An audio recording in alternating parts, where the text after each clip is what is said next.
Hello दोस्तों, आप सभी को जय हिंद।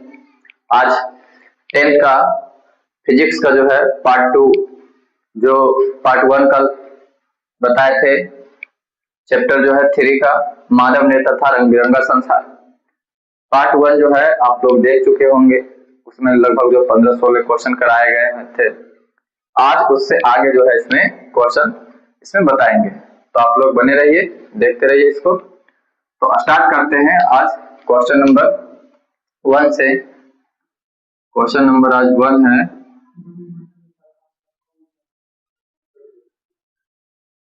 वायुमंडल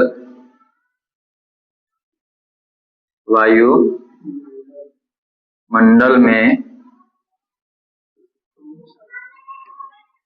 प्रकाश का कौन सा रंग, प्रकाश का कौन सा रंग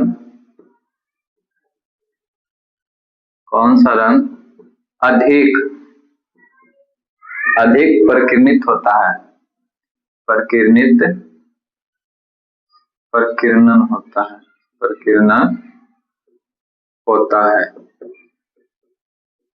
क्वेश्चन क्या कह रहा है कि वायुमंडल में प्रकाश का कौन सा रंग जो है अधिक प्रकीर्णन होता है, मतलब अधिक फैलता है, प्रकीर्णित हो जाता है। कौन सा रंग? तो वो रंग जो है, ये वायुमंडल में सबसे अधिक जो है प्रकीर्णित होने वाला जो रंग है, फैलने वाला जो रंग है, वो है नीला। कौन है? नीला।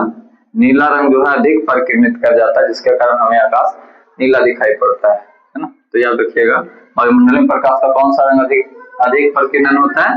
तो नीला रंग। क्वेश्चन नंबर 2, कौन सा नेत्र का भाग रंगीन होता है,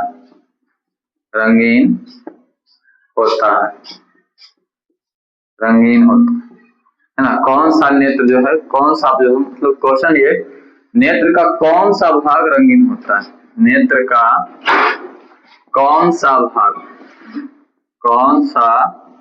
भाग रंगीन होता है? मतलब आंख का जो है वो कौन सा भाग है जो रंगीन दिखाई देता है? तो आप लोग देख रहे होंगे, आंख में जो है, आंख का ये जो भाग जो है ब्लैक जो दिखता है, ब्लैक सब किसी का जो होता है नीला दिखता है, किसी का भूरा टाइप का दिखता है ना।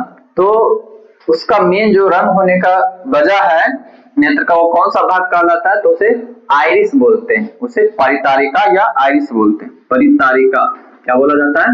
परितारिका या आइरिस है ना। आइरिस इंग्लिश शब्द है, तो परितारिका या आइरिस बोला जाता है। जो रंगीन भाग होता है, आंख का कौन सा भाग होता है? रंगीन। जो काला वाला भाग हमारे आंखों में होता है, ये में सब इसमें जो है अलग अलग वर्णों की वजह से जो है, रंगों की वजह से इसका रंग अलग अलग होता है परितारिका का। तो ऐसे साधारण जो होता है वो ब्लैक होता है, क्या होता है? काला होता है, ठीक है। लेकिन इसमें जो है ये अलग अलग, कुछ व्यक्तियों में अलग अलग कलर भी होते हैं, जो परितारिका के कारण होता है, आइरिस के कारण। किसकी वजह से होता है? आइरिस की वजह से। तो याद रखिएगा कौन सा भाग होता है? तो आइरिस, परितारिका। क्वेश्चन नंबर 3, प्रकाश की किस घटना के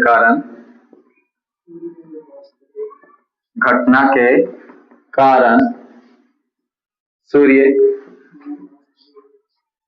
वास्तविक सूर्योदय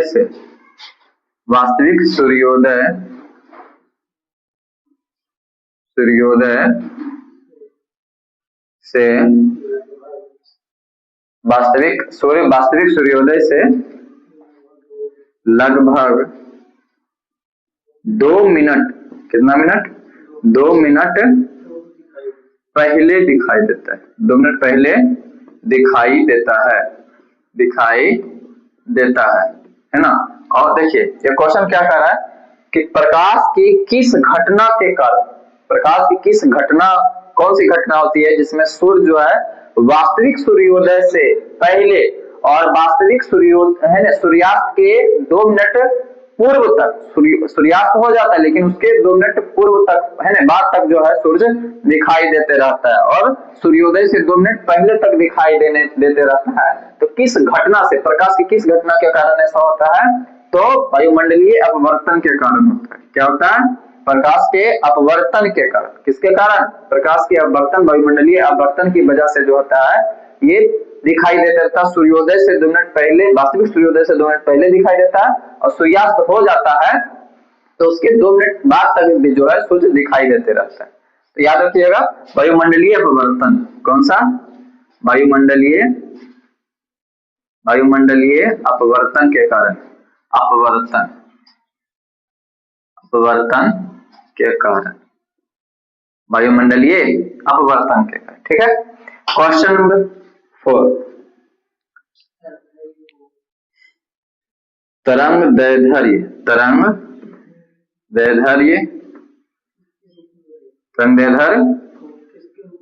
को किसके रूप में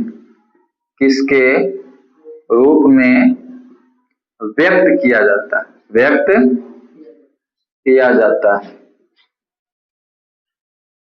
तरंग दैर्ध्य को किसके रूप में व्यक्त किया जाता है? तो याद रखिएगा तरंग दैर्ध्य को जो है एंगस्ट्रम के रूप में व्यक्त किया जाता है। किसके? एंगस्ट्रम। किस रूप में? एंगस्ट्रम इस तरह से होता है, इसका सूचित किया जाता है एंगस्ट्रम को, एंगस्ट्रम के रूप में व्यक्त किया जाता है। तरंग दैर्ध्य को जो मापने की इकाई क्या है? एंगस्ट्रम जो होता है ये मीटर में मापा जाता है। एंगस्ट्रम को किसमें मापा जाता है?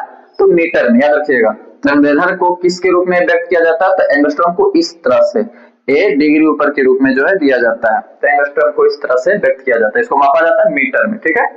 तरंग दैर्ध्य एक दूरी मापने की एक तरह की इकाई है, तो ये मीटर में मापा जाता है, इसको याद रखिएगा। तरंग दैर्ध्य का एसआई मात्रक क्या होता है? तरंग दैर्ध्य का एसआई मात्रक मतलब वही बात कर रहा है, तरंग दैर्ध्य को किसके रूप में व्यक्त किया जाता है? तरंग दैर्ध्य का एसआई मात्रक क्या होता है? तो एंगस्ट्रम।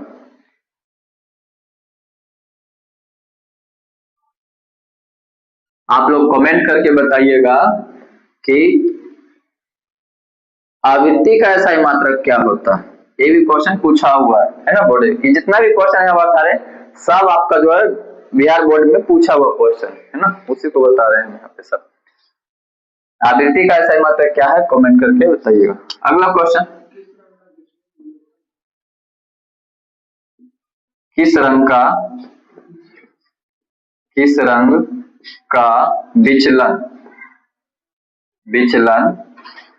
न्यूनतम होता है?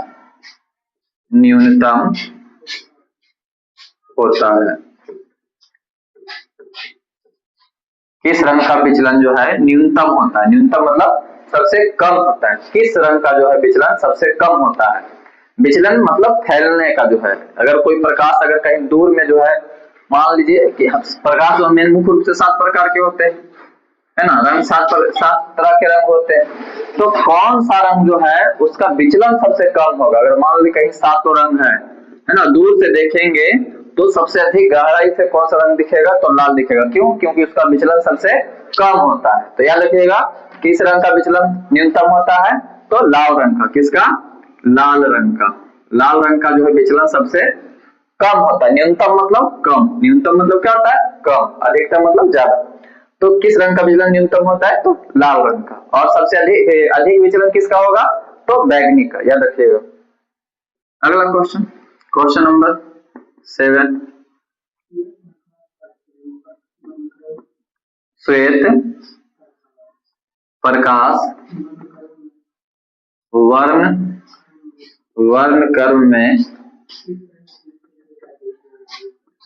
किस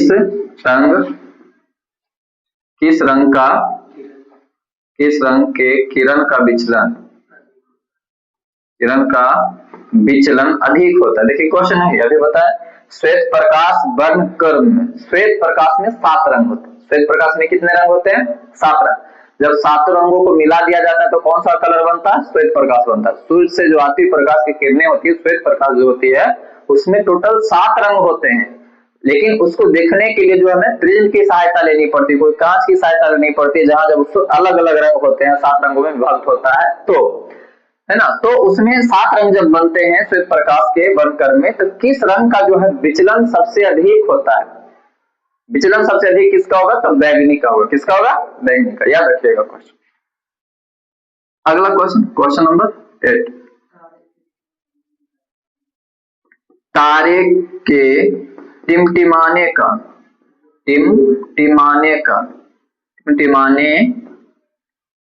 कारण क्या है? कारण क्या है? तारे किसके कारण टिमटिमाते हैं? तारे मतलब जो है, तारा जो रात में हम लोग तारे देखते हैं, उसके टिमटिमाने का कारण क्या है? टिमटिमाते हुए नजर आता है। तो पहला नंबर तो वो बहुत दूरी में है, वहां से आती प्रकाश की किरणें, जैसे सूर्य से, जो सूर्य भी एक प्रकार का तारा हमारा, लेकिन सूर्य से जो प्रकाश की, सूर्य हमारे पृथ्वी के नजदीक है, नजदीक ऐसा नहीं कि 10 किलोमीटर की दूरी पर, है ना, बहुत दूर है, बहुत दूर है, लेकिन फिर भी और सभी तारों से क्या है? नजदीक है सूर्य हमारी पृथ्वी से। तो जब तारे जो होते हैं सूर्य के अलावा, और जो भी तारे हमें जो दिन में तो दिखाई नहीं पड़ते हैं सूर्य के नजदीक प्रकाश होने के कारण, और जो तारे हैं जो हम रात में देखते हैं, कुछ तारे, जैसे तो रात में ग्रह भी देखते हैं, वो भी हमें लगता है कि तारा ये चमकते हुए नजर आता है, लेकिन कुछ तारे जो हैं वो जब वहां से प्रकाश की किरणें आती है, तो हमारी पृथ्वी तक आने में जो है बहुत सारे माध्यमों को पार करना पड़ता है, और माध्यमें जब चेंज होती है तो प्रकाश इधर उधर मुड़ता ही मुड़ता है। आप पीछे पढ़ चुके होंगे, जब प्रकाश की किरणें विरल माध्यम से सघन माध्यम में जाता है तो प्रकाश की किरणें मुड़ जाती है, या तो फिर सघन से विरल में जाएगा तब मुड़ जाती है। तो उसी मुड़ते उड़ते आती है हमारे पास, आंखों के पास, और हर हमेशा जो है लगता है कि तारे टिमटिमा रहे, वास्तव में ऐसा नहीं होता है। प्रकाश के वायुमंडलीय अपवर्तन की वजह से ऐसा होता है। किसकी वजह से होता है? प्रकाश के ये वायुमंडलीय अपवर्तन, उसकी वजह से जो है तारे हमें टिमटिमाते हुए नजर आते हैं। तो याद रखिएगा, तारे के टिमटिमाने का कारण क्या है? और वायुमंडलीय अपवर्तन। ठीक है, अगला क्वेश्चन,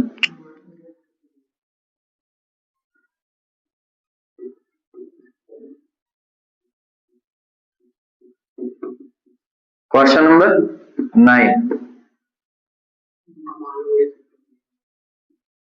मानव नेत्र के लिए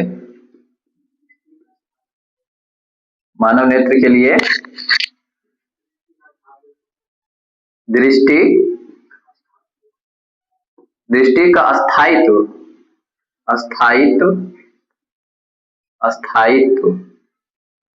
कितना होता है? देखिए क्वेश्चन क्या कह रहा है इसमें कि मानव नेत्र के लिए दृष्टि का स्थायित्व, मतलब मानव की आंखों पे जो है, मानव नेत्र पे जो होता है, किसी वस्तु का जो है प्रतिबिंब कितना देर तक बना रहता है ना?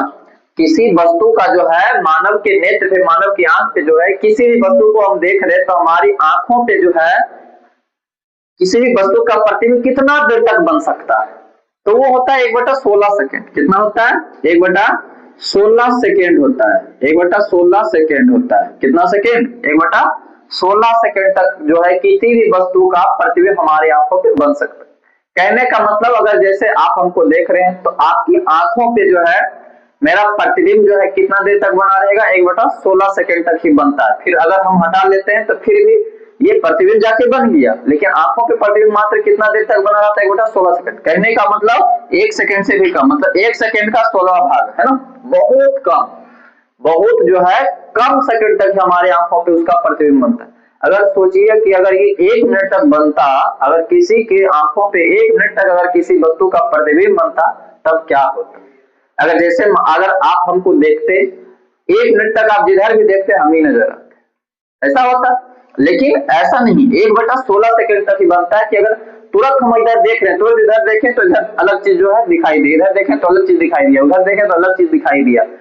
तो वजह ये है कि हमारी आंखों के जो रेटिना है उस पर प्रतिबिंब जो है सेकेंड बनने का जो टाइम है बहुत कम है, बहुत कम। इसलिए हमें तुरंत देखते हैं, इधर उधर देखते हैं तो हमें हर एक चीजें अलग अलग दिखाई देती है। अगर 1 मिनट बनता तो अगर एक चीज हम देख लेते, इस मार्कर को देखते, अगर 1 मिनट तक हम जिधर भी देखते तो ये मार्कर ही नजर आता, ये होता। लेकिन प्राकृतिक ने इतना खूबसूरत दिया है, आंख दिया है, दूरबीन दिया है ना, जो बहुत ही महंगा है। ठीक है, लेकिन फिर भी हम लोग इसको हिफाजत से नहीं रख पाते हैं सही से। चलो अगला क्वेश्चन, क्वेश्चन नंबर 10। नेत्र द्वारा किसी वस्तु का प्रतिबिंब, है ना, किसी वस्तु का कैसा प्रतिबिंब बनता है, कैसा प्रतिबिंब बनता है, प्रतिबिंब बनता है। चलिए समझिएगा क्या कह रहा है कि नेत्र द्वारा जो है किसी वस्तु का, मतलब मानव की आंखों पे किसी वस्तु का कैसा प्रतिबिंब बनता है। तो मानव नेत्र पे किसी भी वस्तु का, हम कल भी बताए थे वीडियो में कि मानव नेत्र पे जो है किसी भी वस्तु का प्रतिबिंब जो बनता है वो रेटिना पे बनता है। किस पे बनता है? रेटिना पे। और रेटिना पे जो प्रतिबिंब बनता है वो उल्टा बनता है। कैसा बनता है? उल्टा बनेगा, वास्तविक बनेगा और वस्तु से छोटा बनेगा। जितना बड़ा वस्तु रहेगा उससे उसका प्रतिबिंब छोटा बनेगा रेटिना पे, उल्टा बनेगा वास्तविक। तो आप लोग कह सकते हैं फिर उल्टा बनता है तो हमें उल्टा क्यों नहीं दिखता, सीधा क्यों दिखता है? तो आपको बताए थे कि हमारा जो आंख है, आंख का जो है आगे प्रकाशिक बिंदु से निकल के हमारे मस्तिष्क से जुड़ा रहता है। रेटिना पे तो प्रतिबिंब उल्टा ही बनता है, लेकिन मस्तिष्क जो क्या प्रकाशिक बिंदु जो है माइंड से जो जुड़ा होता है उसको क्या कर देता है, सीधा करके दिखाने का काम करता है। इसलिए हमें सीधा महसूस होता है। क्या होता है? सीधा महसूस होता है। ऐसे जो है प्रकाश की किरणें क्या बनती है, उल्टी बनती है नेत्र। ठीक है, लाइट कट गया। कैसा बनेगा नेत्र द्वारा किसी वस्तु का प्रतिबिंब? तो वास्तविक बनेगा, वास्तविक, उल्टा, उल्टा, और कैसा बनेगा? वस्तु से छोटा बनेगा, वस्तु से छोटा बनेगा। हाँ सर, चलिए 10 तक हो गया। अगला क्वेश्चन,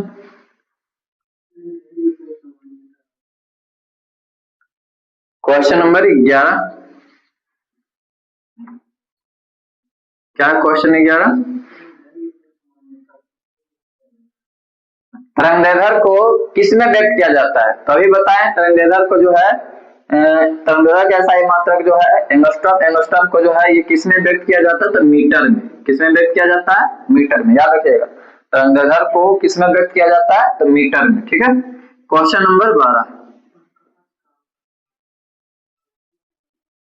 प्रकाश का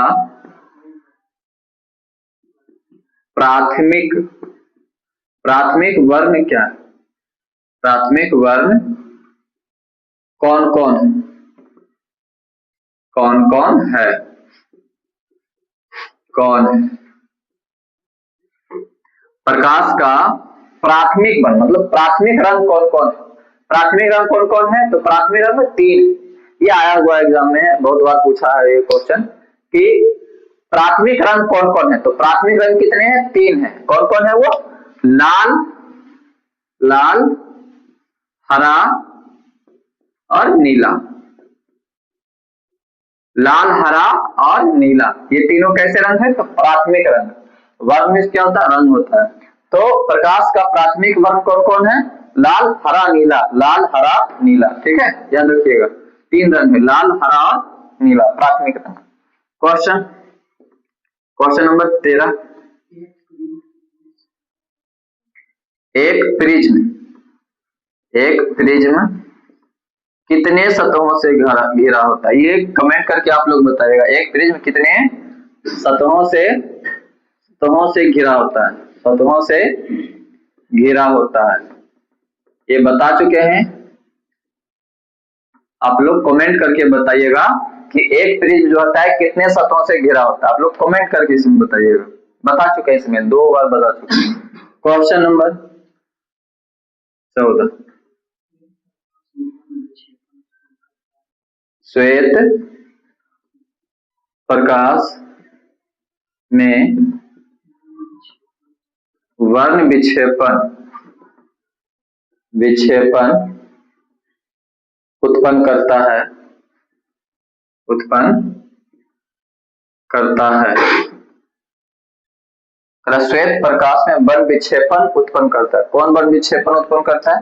वर्ण विक्षेपण कौन करता है? मतलब वर्णों को जो बांटने का काम कौन करता है? तो श्वेत प्रकाश में जो है वन विक्षेपण करने का जो काम प्रिज्म करता है, क्या करता है? प्रिज्म करता है वन विक्षेपण का काम। ठीक है, तो याद रखिएगा प्रिज्म। प्रिज्म। अगला क्वेश्चन, क्वेश्चन नंबर 15, दूर दृष्टि दोष वाला नेत्र साफ साफ किस वस्तु को देख सकता है? किस वस्तु को देख सकता है? देख सकता है। क्या कह रहा क्वेश्चन कि दूर दृष्टि दोष वाला नेत्र साफ किस वस्तु को देख सकता है? आपको बताया थे कल, अगर आप लोग वीडियो नहीं देखे होंगे तो पार्ट 3 का जो है इसमें मानव नेत्र का जो है पार्ट 1 का वीडियो आप लोग देख लीजिए।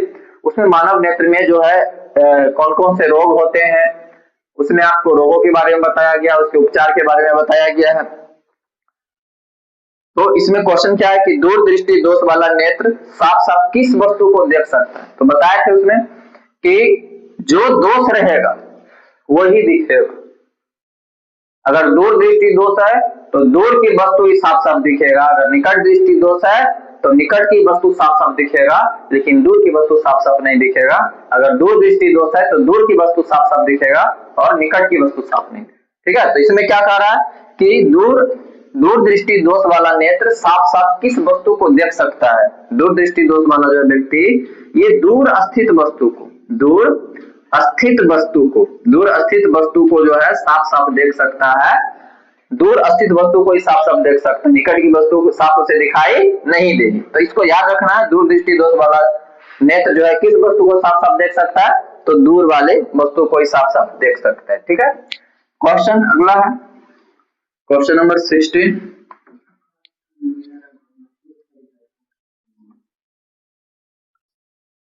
क्या क्वेश्चन? आकाश का नीला रंग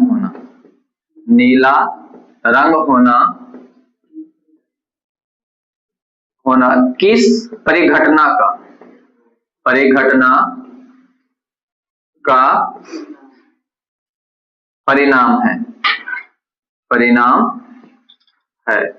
मतलब आकाश का रंग जो नीला दिखाई पड़ता है वो किस वजह से दिखाई पड़ता है? तो आकाश का रंग नीला होने की घटना का मुख्य कारण जो है परकिरणन है। प्रकाश का क्या है? परकिरणन।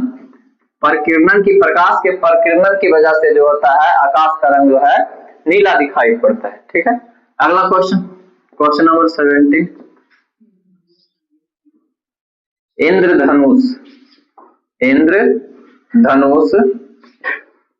रंगीन क्यों होता है?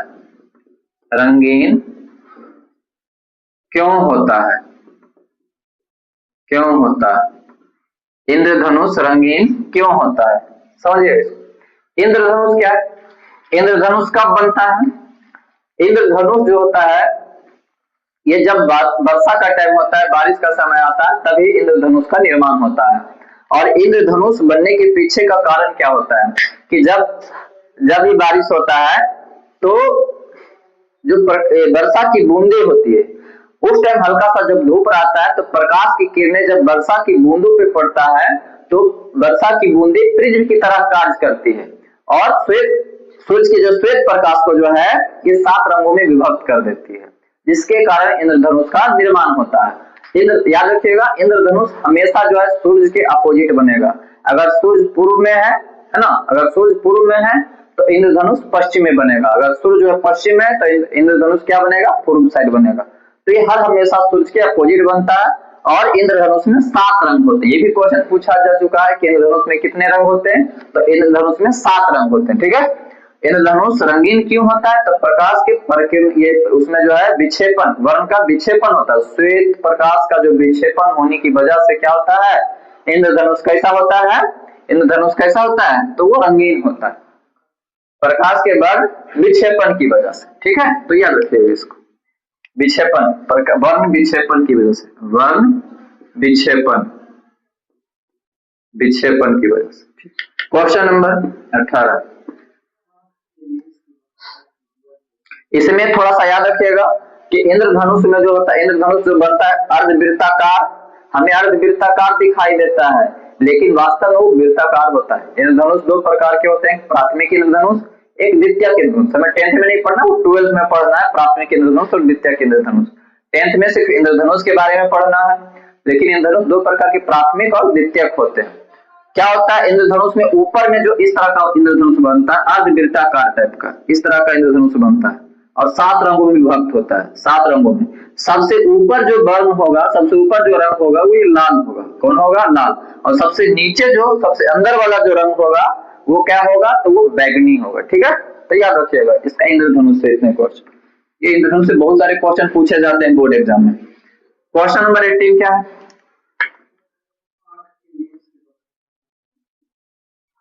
आंख के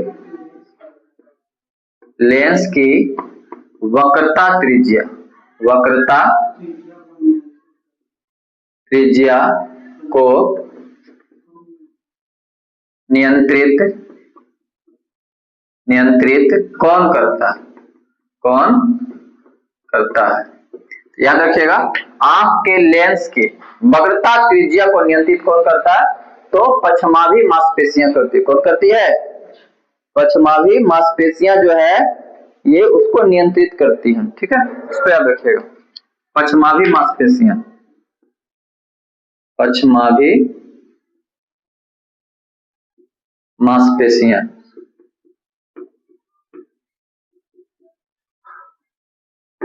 अगला क्वेश्चन, क्वेश्चन नंबर 19,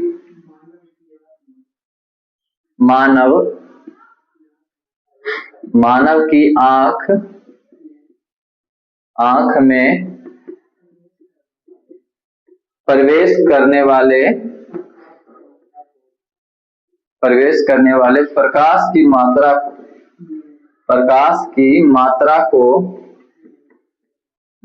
को किसके द्वारा नियंत्रित किया जाता है?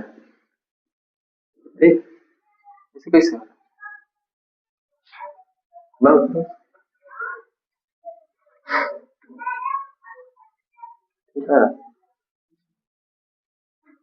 मानव की आंख में प्रवेश करने वाले प्रकाश की मात्रा को किसके द्वारा नियंत्रित किया जाता है?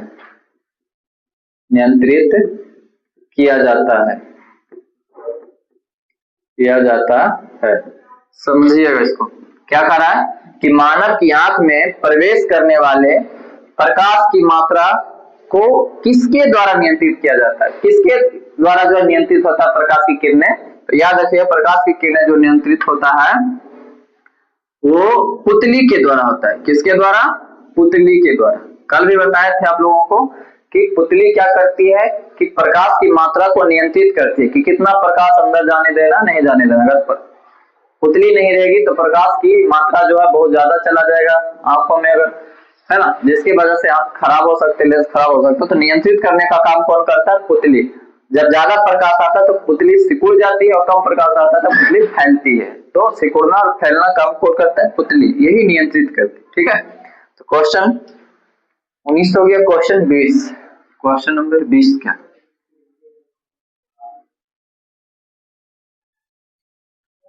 है?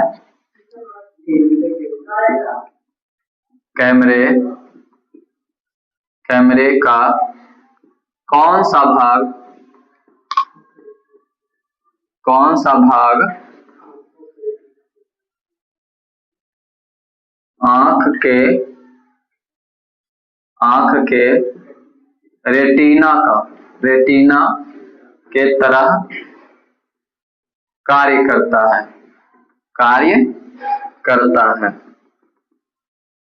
समझिए क्वेश्चन क्या कह रहा है कि कैमरे का, जैसे मोबाइल के कैमरे का या कोई भी कैमरा जब होता है तो कैमरे का कौन सा भाग जो है आंख के रेटिना की तरह, मतलब जो अगर हम लोग किसी वस्तु को देखते हैं तो उसका फिगर रेटिना पे बनता है, तो मोबाइल वगैरह या कैमरे में जो है वो रेटिना की तरह कौन सा वो काम करता है, कौन सा वो भाग है कैमरे का जो रेटिना की तरह कार्य करता है? तो वो भाग फिल्म कहलाता है। क्या कहलाता है?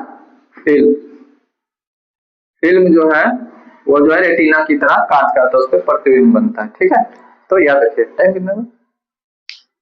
इसमें हो गया। क्वेश्चन नंबर 21, श्वेत प्रकाश में कितने रंग होते हैं? कितने रंग होते हैं?